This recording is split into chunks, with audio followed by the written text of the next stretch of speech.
Friends, welcome to பிரியாஸ் மதுரைக்காரங்க சமையல். இன்னைக்கு நம்ம சேனல்ல வந்து என்னோட சாட்டர்டே கிளீனிங் ரொட்டீன் தான் பார்க்க போறோம். எவ்ரி சாட்டர்டே வந்து நான் வந்து வீட்டில் என்னென்ன கிளீனிங் ரொட்டீன்லாம் ஃபாலோ பண்ணுவேன் அப்படின்றத நான் உங்களோட ஷேர் பண்ணிக்க போறேன். வாங்க வீடியோக்குள்ள போகலாம். இந்த வீடியோ பார்த்தீங்கன்னா இன்னைக்கு மார்னிங் நான் ஷூட் பண்ணதான். கொஞ்சம் கூட வெயிலே இல்லை, நல்ல சில்லுன்னு இருந்துச்சு கிளைமேட், செம்ம குளிராக இருந்தது. ரீசன்ட் டேஸ்லேயே மதுரை வந்து நல்ல சில்லுன்னு இருக்கு.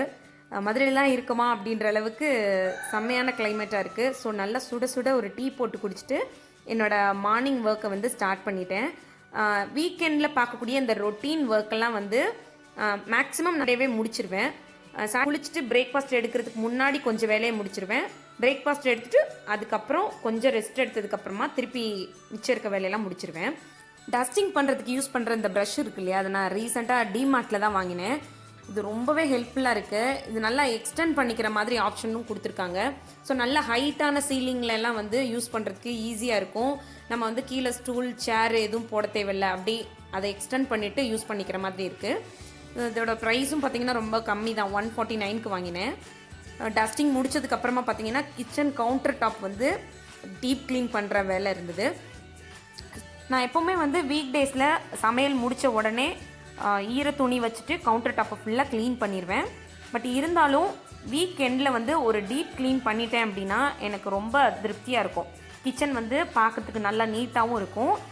இன்னொரு விஷயம் என்னென்னா, இந்த மாதிரி டீப் க்ளீன் பண்ணதுக்கப்புறம் அந்த வீக் ஃபுல்லாக நம்ம மேனேஜ் பண்ணிக்க முடியும். ரொம்ப அழுக்காக இல்லாமல் இருக்கும், ரொம்ப எண்ணெய் பிசுக்கு படியாமல் இருக்கும் அந்த கவுண்டர் டாப்பு.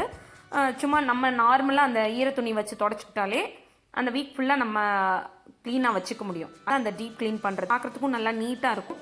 நம்மளுக்கும் வந்து கிச்சனில் வேலை பார்க்குறதுக்கு ரிலாக்ஸ்டாக இருக்கும். ஸோ அதனால் நான் வந்து கொஞ்சம் டிஷ்வாஷ் லிக்விட் வந்து தண்ணியில் இந்த மாதிரி அப்படியே தண்ணி வச்சு க்ளீன் பண்ணிடுவேன். பெருசாக அழுக்கு ஒன்றுமே இருக்காது, ஏன்னா நம்ம ரெகுலராக வந்து அதை தொடச்சிடுறதுனால அழுக்கு எண்ணெய் பிசுக்கு அப்படி ஒன்றுமே இருக்காது.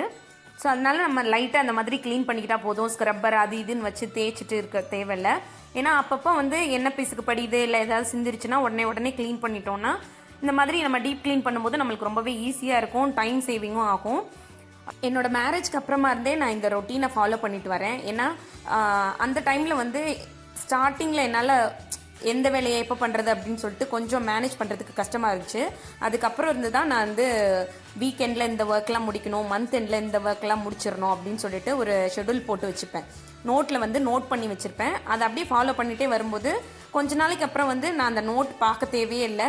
இன்றைக்கி இந்த டே அப்படின்னா இந்த டேயில் இந்த க்ளீனிங் ஒர்க் இருக்கும், இதை வந்து முடிச்சிடணும் அப்படின்னு சொல்லி என் மைண்டில் ஓட ஆரம்பிச்சிடும். ஸோ அதுபடி நான் அப்படியே க்ளீன் பண்ண ஆரம்பிச்சிடுவேன். இப்போ வந்து எனக்கு ரொம்ப ஈஸியாக இருக்குது. க்ளீனிங் ஒர்க்லாம் வந்து ரொம்ப அப்படியே சிரமப்படுற அளவுக்கு எதுவுமே இந்த நாளில் அந்தந்த வேலையெல்லாம் முடிச்சிறதுனால ரொம்ப ஈஸியாக இருக்கும் நம்மளுக்கு. அதே மாதிரி கிச்சனில் அதிகமாக காரப்படக்கூடிய இடம் அப்படின்னு பார்த்தீங்கன்னா இந்த ஸ்விட்ச் போர்டு.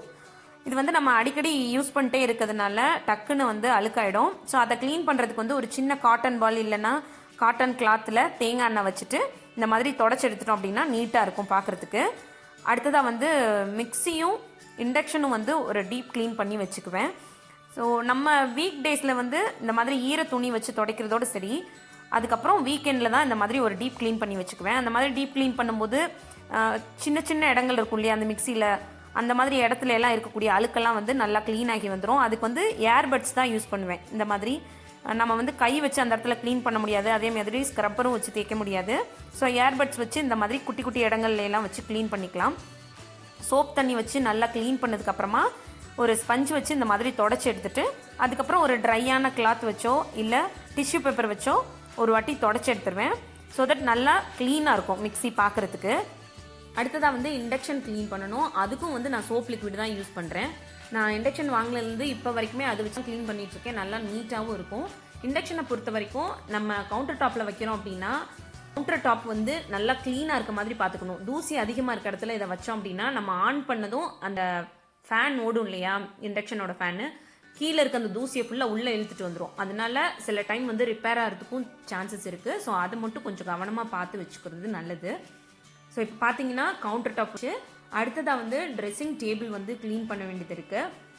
கிச்சன் வேலையெல்லாம் முடிச்சதுக்கப்புறமா குளித்து பிரேக்ஃபாஸ்ட் முடிச்சுட்டு கொஞ்சம் ரெஸ்ட் எடுத்ததுக்கப்புறமா தான் அந்த ட்ரெஸ்ஸிங் டேபிள் க்ளீன் பண்ணவே ஸ்டார்ட் பண்ணேன். பெட்ரூமில் பார்த்தீங்கன்னா லைட் ஃப்யூஸ் ஆகிடுச்சு. ஸோ அதனால் ரிங் லைட் இருக்கும் இல்லையா, அதை வச்சுட்டு தான் நான் அதை க்ளீன் பண்ணிகிட்டு இருந்தேன். ஸோ உங்களுக்கு வந்து பார்க்குறதுக்கு கொஞ்சம் வெளிச்சம் கம்மியாக இருக்குன்னா கொஞ்சம் பேர் பண்ணிக்கோங்க ப்ளீஸ். இந்த ட்ரெஸ்ஸிங் டேபிள், பெட் சைட் டேபிள்லாம் வந்து வீக்லி ஒன்ஸ் வந்து இந்த மாதிரி லைட்டாக க்ளீன் பண்ணி வச்சுக்கிட்டோம் அப்படின்னா மந்த்லி ஒன்ஸ் க்ளீன் பண்ணும்போது எனக்கு ரொம்பவே ஈஸியாக இருக்கும்.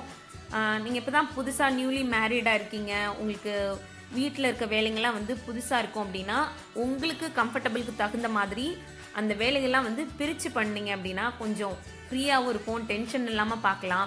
இந்த வேலை இருக்குது அந்த வேலை இருக்குது அப்படின்னு நம்ம யோசிச்சுட்டே இருக்க தேவையில்லை.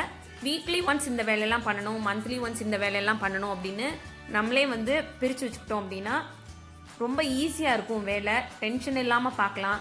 நீங்கள் வந்து ஆஃபீஸ் போகிறவங்களா இருக்கீங்கன்னா கூட உங்களோட வேலையை வந்து வீக்லி ஒன்ஸ் இந்த வேலையெல்லாம் முடிக்கணும், மந்த்லி ஒன்ஸ் வந்து இந்த வேலையெல்லாம் முடிக்கணும் அப்படின்னு பிரிச்சுக்கிட்டிங்கன்னா உங்களுக்கு ஆஃபீஸ் ஒர்க்கும் சரி வீட்டு வேலையும் சரி டென்ஷன் இல்லாமல் பார்த்துக்க முடியும். நான் வந்து அப்படி தான் ஃபாலோ பண்ணிகிட்ருக்கேன்.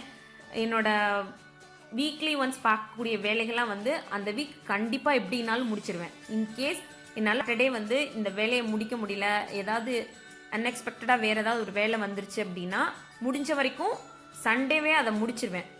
ஏன்னா அந்த வீக் ஃபுல்லாக இந்த வேலை ஒரு வேலையாக தொடர்ந்துகிட்டே இருந்துச்சு அப்படின்னா எனக்கு அந்த வீக்கில் மற்ற வேலை எல்லாமே வந்து லேக் ஆகிட்டே இருக்கும். ஸோ முடிஞ்ச வரைக்கும் அந்த மந்த்லி ஒன்ஸ் வீக்லி ஒன்ஸ் வேலைகள்லாம் அப்பப்போ முடிச்சு வச்சிட்டோம் அப்படின்னா டென்ஷன் இல்லாமல் ஃப்ரீயாக இருக்க முடியும். இப்போ வந்து நான் ட்ரெஸ்ஸிங் டேபிளையும் க்ளீன் பண்ணி முடிச்சிட்டேன். அடுத்ததாக வந்து அந்த பெட் சைடு இருக்கக்கூடிய டேபிளை வந்து க்ளீன் பண்ணணும். பெட் சைடு இருக்க டேபிளில் வந்து அப்பப்போ பார்க்கும்போதெல்லாம் நான் வந்து க்ளீன் பண்ணி விட்டுட்டே இருப்பேன் அப்படின்றதுனால பெருசாக தூசி ஒன்றும் இல்லை. ஸோ டக்குன்னு அப்படியே க்ளீன் பண்ணி முடிச்சிட்டேன். ஸோ அவ்வளோதான், என்னோட வீக்லி ரொட்டீன் ஒர்க் வந்து முடிஞ்சுது. இந்த வீடியோ உங்களுக்கு பிடிச்சிருக்குன்னு நினைக்கிறேன். வீடியோ பிடிச்சிருந்ததுன்னா லைக் பண்ணிவிட்டு நம்ம சேனல் மறக்காமல் சப்ஸ்கிரைப் பண்ணுங்கள். தேங்க்யூ.